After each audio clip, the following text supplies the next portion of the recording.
My name is Josephine Hale. For 9 years, I poured my soul into Apex Dynamics, a mid-sized tech firm in Austin, Texas. I built our systems integration team for exhausted people into a tight-knit crew of 12 absolute killers. We didn't chase trends. We delivered the impossible, quarter after quarter, while the rest of the company chased shiny objects and PowerPoint dreams. That Friday, I flew back from our biggest client summit in Denver feeling something I hadn't felt in years. Light. We had just closed a 7-figure extension, on time and under budget. I was already mentally planning the team celebration, real steak dinner, not the usual pizza in the break room. The moment the elevator doors opened on the 14th floor, the air felt wrong. Too quiet. The usual hum of keyboards, laughter, and rapid-fire problem-solving was gone. Our beautiful open-plan workspace, the one we'd earned after 3 straight years of crushing targets, was completely empty. Desks stripped bare. Cable ports dangling like dead nerves. Even the framed photos of our team at last year's hackathon had been taken down. My stomach dropped. I spotted Marcus from facilities hurrying past with a clipboard. "Marcus, where's my team?" He wouldn't meet my eyes. "They got moved yesterday, Joe. Boss said it was urgent. Check the lower level." Lower level. The words landed like ice water down my spine. I took the service elevator down, past the parking garage, past the mechanical rooms. The doors opened to a dimly lit corridor that smelled of damp earth and old machinery. At the very end, a gray metal door with a piece of printer paper taped crookedly to it. Legacy systems, temporary. I pushed it open. The sight hit me harder than any punch I've ever taken. My team, my brilliant, loyal, battle-tested team, was crammed into what could only be described as a forgotten utility basement. Exposed pipes ran across the low ceiling. One was actively dripping into a dirty yellow bucket. Fluorescent lights buzzed harshly overhead, casting sickly greenish shadows. Folding tables served as desks. Extension cords snaked dangerously across the damp floor. The only window was a narrow horizontal slit near the ceiling that looked out at the tires of cars in the employee parking lot. Finley, my senior architect who could debug complex systems in her sleep, sat with her coat still on, shivering. Priya, our security genius, was balancing her dual monitors on 2 stacked milk crates. Young Marcus, our newest but insanely talented developer, looked like he was fighting back tears. The silence, when they saw me, was devastating. I swallowed the rage burning in my throat and whispered, "What the hell happened?" Finley's voice cracked. "While you were gone, Victor marched in with movers. Gave us 30 minutes to pack. Said the main floor was needed for strategic innovation priorities. He called us legacy overhead." That was the moment something inside me shifted permanently. Victor Hargrove had only been our department head for 4 months. A slick, Ivy League type with perfect hair and zero technical understanding. From day one, he dismissed our proven track record in favor of disruptive thinkers and consultants who spoke in buzzwords.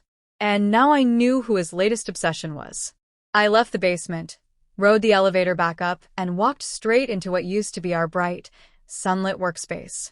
Now it belonged to one man, Blake Thornton.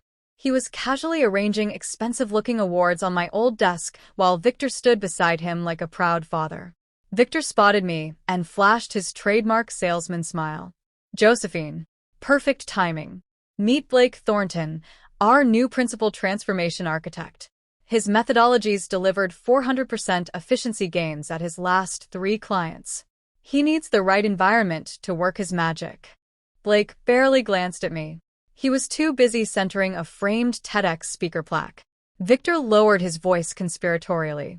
"Your team can hold tight downstairs for now. Budget review is next quarter. We have to make sacrifices for progress, right?" I looked at this man who had just shoved 12 extraordinary people into a literal hole in the ground so a glorified consultant could have a corner office with natural light. And I smiled. A small, calm, terrifying smile. Because in that moment, I decided none of us were going to rot in that basement. Not for one more week than necessary. I was going to burn Victor Hargrove's entire house of cards down and make sure my people walked out into something better than they had ever known. But first, I had to play the game better than he ever could. I walked back down to that godforsaken basement with my heart hammering so hard I could feel it in my teeth. The smell hit me again. Damp concrete, stale coffee, and the faint metallic tang of leaking pipes. My team looked up when I entered, their faces a mixture of exhaustion, shame, and something even worse, the quiet fear that this was their new reality. Finley spoke first, her voice barely above a whisper. He told us we were cost-center material, Joe, that our methods were outdated. Blake's going to bring next-generation agility, whatever the hell that means. I looked at each of them. Priya, who once stopped a major security breach at 3 a.m. while 8 months pregnant. Young Marcus, a kid from a rough Houston neighborhood who taught himself coding in public libraries. Lena, our testing lead who had survived breast cancer and still never missed a deadline. They weren't just employees. They were my people. I had recruited most of them personally, fighting HR tooth and nail, because I saw their fire. And Victor had thrown them into a hole. That night, I barely slept. I sat on my apartment balcony overlooking the Austin skyline, wine glass untouched, replaying every interaction with Victor since he arrived. The way he'd smirk during our presentations. The casual dismissals. Nice work, but we need disruptive energy now. He treated proven results like they were cute little participation trophies. By 4 a.m., the rage had crystallized into something colder and sharper. Clarity. The next morning, I went straight to the basement before anyone else arrived. I brought real coffee, decent pastries, and portable heaters. Small acts, but I needed them to see I hadn't given up. As they trickled in, I gathered them close. Listen to me, I said, my voice low but steady. We are not staying here. But we're also not going to scream and quit like he expects. That's what he wants, easy justification to replace us with his expensive consultants. So here's what we're going to do. I laid out the first phase. Document everything. Every contribution, every late-night fix, every time Victor overruled our technical advice, and it cost the company money. Create flawless transition guides. Archive our institutional knowledge so thoroughly that removing us would feel like ripping out the company's nervous system. But why help them? Lena asked, eyes flashing with anger. After this. She gestured at the dripping pipe above her desk. Because the best revenge, I said softly, isn't loud. It's undeniable. When we walk out, I want them to feel the absence in their bones. Over the next 10 days, the basement became something strange, a pressure cooker of quiet defiance and fierce loyalty. We worked harder than ever, not for Victor, but for each other. I watched Finley's hands shake as she packed her personal notebooks one evening. She had given 12 years to Apex. Her husband had left her last year saying she cared more about her code family than him. This basement felt like the final betrayal. I pulled her aside near the emergency exit door, where the Wi-Fi somehow still reached. Finley, remember when you joined? You told me you were done believing in workplaces. I promised you this one would be different. I'm keeping that promise. She wiped her eyes quickly. I know, Joe. I feel so small down here. Those words broke something in me. Meanwhile, upstairs Victor paraded Blake like a trophy. I was forced to attend meetings where Blake presented vague slides full of circles and arrows while Victor nodded enthusiastically. When I tried to bring up real technical concerns, Victor cut me off with, "Let's not cling to old thinking, Josephine. Blake's here to elevate us." Elevate. While my team worked under flickering lights and the constant drip drip drip that now haunted my dreams. Then came the breaking point. 2 weeks after the move, the company-wide all-hands was scheduled. I prepared a detailed presentation on our Q4 deliverables, the ones my basement team had somehow still managed to complete despite everything. Victor emailed me the night before. Change of plans. Blake will present the vision for the department. Your team's past work isn't relevant right now. I read that email sitting at my folding table while water dripped onto my keyboard. That was the exact moment my plan moved from escape to total annihilation of everything Victor stood for. I called an emergency huddle in the basement at 7 p.m. after everyone else had left the building. The team gathered under the weak emergency lights, faces tired but attentive. "I've been making calls," I told them. "Quiet ones. To people I knew from my time coordinating disaster recovery systems for the federal government before Apex. Turns out, some very powerful people still owe me favors." I looked at each of them, letting the weight settle. "We're not just leaving. We're going to make sure Victor Hargrove never gets to do this to anyone else again. But I need to know, are you with me? All the way? Even if it gets ugly?" One by one, they nodded. Even young Marcus, voice cracking, said, "Burn it down, Joe." That night, as I drove home through the rain-slicked streets of Austin, I finally let the tears fall. Not from sadness. From pure, unfiltered determination. Victor thought he broke us. He had no idea he had just awakened something much more dangerous. By the third week, the dampness had seeped into everything. Our clothes smelled of mold no matter how many times we washed them. The dripping pipe had become a constant drumbeat in our heads, plunk, plunk, plunk, like a slow torture device designed to break our spirits. The air felt thick, heavy with the scent of wet concrete and frustration. Some mornings we found tiny black mold spots growing on the edges of our makeshift desks. I watched my team slowly unraveling, and it tore me apart inside. Finley had stopped speaking unless spoken to. She just stared at her screen with hollow eyes, typing code like a machine while her usual sharp wit had completely vanished. Priya's hands trembled when she typed, the same hands that once calmly walked us through a zero-day exploit that could have cost the company millions. Young Marcus had started having panic attacks in the parking garage before coming down each morning. He thought no one noticed, but I did. Every single night I drove home questioning myself. Was I failing them? Had I become the kind of leader who kept people in a burning building just to prove a point? But then I'd remember Victor's smug face and Blake's expensive watch glinting under proper office lighting while my people worked in this tomb. And the fire inside me would roar back to life. I started making calls during lunch breaks, sitting in my car with the windows up so no one could hear. Old contacts from my years before Apex, when I was a lead systems architect for federal emergency response networks after hurricane disasters. People who had seen me keep critical infrastructure alive when everything around us was literally underwater. One name kept coming back, Dr. Elena Vargas, now a powerful VP of engineering at Horizon Dynamics, a much larger and more respected firm in Dallas. We had worked together in the worst conditions imaginable, building redundant systems while floodwaters rose around our mobile command center. She answered on the second ring. "Josephine Hale. God, it's been years. You still saving the world one line of code at a time?" I told her everything. The basement. The humiliation. The golden boy consultant who had never shipped anything real in his life. When I finished, there was a long silence. Then Elena said the words that changed everything. "I've been looking to build a new elite integration division. I want killers who've been through hell and still deliver. Send me your team's anonymized work. If they're even half as good as you say, I'll make offers that Victor couldn't match in his wildest dreams." That conversation lit a spark. But I wasn't done. I made my team dig deeper. We documented every single instance where Victor ignored our risk assessments and Blake's innovative suggestions caused delays or near misses. We built a complete forensic trail, clean, professional, and devastating.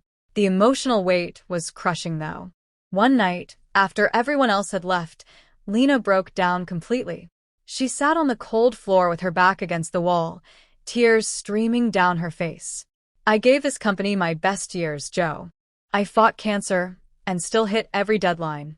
And they put me here like I'm trash. Like everything I sacrificed meant nothing." I knelt beside her, holding her hands. My own voice shook with barely contained fury. "They didn't break you, Lena. They revealed who they really are. And I swear on everything I am, we're going to make them regret the day they ever looked at us and saw anything less than extraordinary." The next morning, Victor called an emergency department meeting upstairs. He made my entire team attend via video from the basement because space was limited. As I sat in that bright conference room watching my people on the screen, crammed together like refugees, Victor put his arm around Blake and announced, "Thanks to Blake's revolutionary framework, we're restructuring. Legacy teams will be optimized. Real talent rises to the top. He looked straight at the camera with a smile that made my blood boil. Some people just aren't built for the future. That was the moment my plan went from escape to something far more surgical and satisfying. Because I had already decided, Victor Hargrove wasn't just going to lose my team. He was going to lose his reputation, his credibility, and quite possibly his career.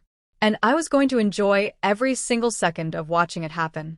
The following Monday, the tension in the basement felt like a live wire ready to snap. The mold had spread further, black specks crawling up the walls like a cancer. Every breath carried that earthy, rotting smell that clung to our hair and skin. I watched Priya flinch every time the overhead pipes groaned, her usual calm replaced by hypervigilance.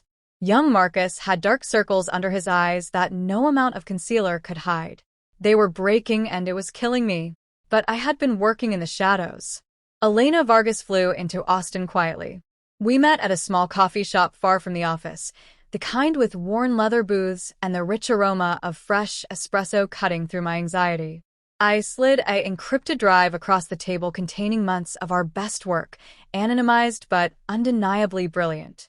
Elena's eyes widened as she reviewed the files on her laptop. Josephine, this isn't just good. This is exceptional.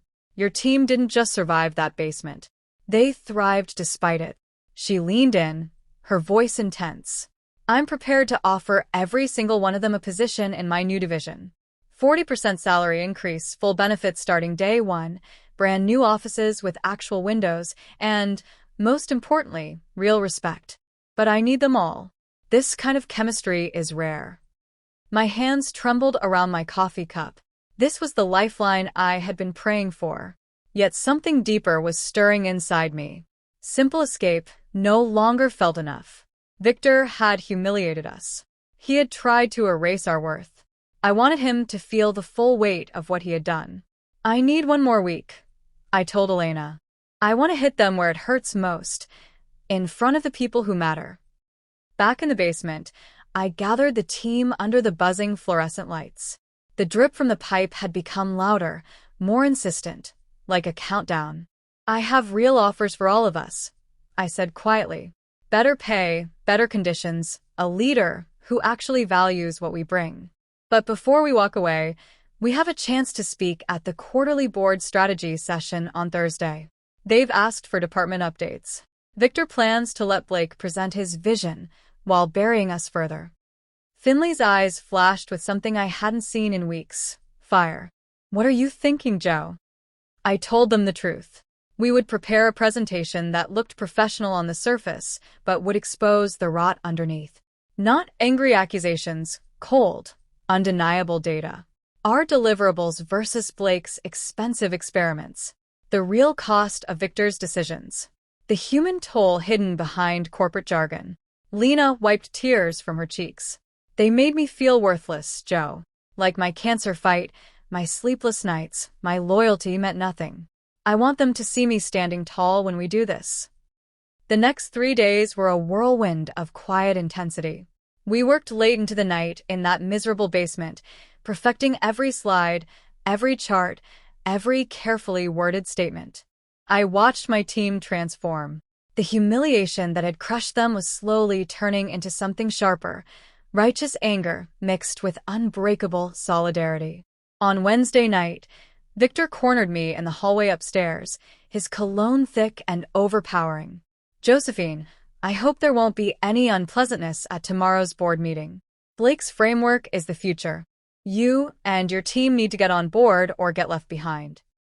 I looked him dead in the eyes and gave him the same calm smile I wore the day I found them in the basement. Victor, I said softly, you have no idea what the future actually looks like. But you're about to. As I walked away, his confident mask slipped for just a second. I saw fear flicker in his eyes. Good. He was finally starting to understand that the women he had buried underground were no longer asking for permission to rise.